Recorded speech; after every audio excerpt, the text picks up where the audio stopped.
customs integrated system will be rolled out in 2 years as a single integrated and scalable platform for all customs processes. Utilization of non-intrusive scanning with advanced imaging and AI technology for risk assessment will be expanded in a phased manner with the objective to scan every container across all the major ports.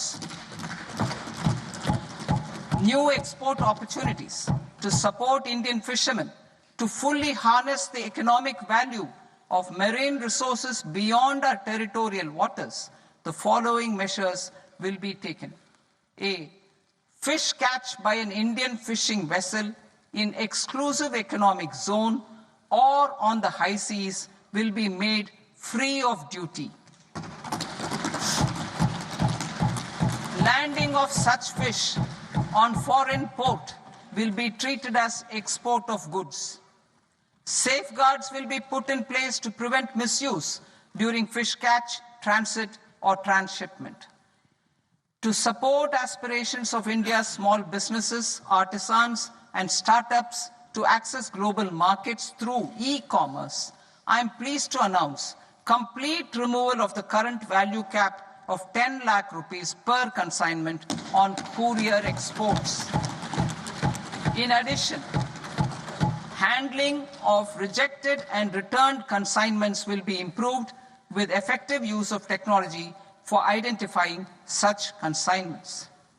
I propose to revise provisions governing baggage clearance during international travel to address genuine concerns of passengers.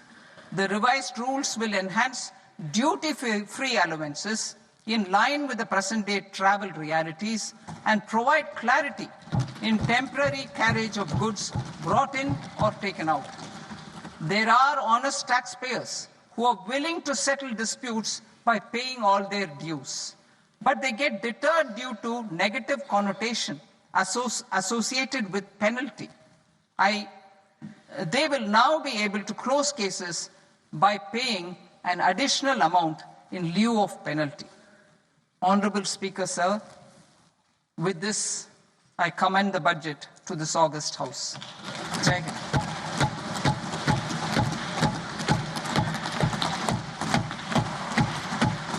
ലോകത്തെവിടെയായാലും ഏത് സമയത്തും 24 വാർത്തകളും augmented reality പാക്കേജുകളും എക്സ്പ്ലെയിനറുകളും വിശദമായി കാണാൻ ഞങ്ങളുടെ YouTube channel നിങ്ങൾക്ക് subscribe ചെയ്യാം.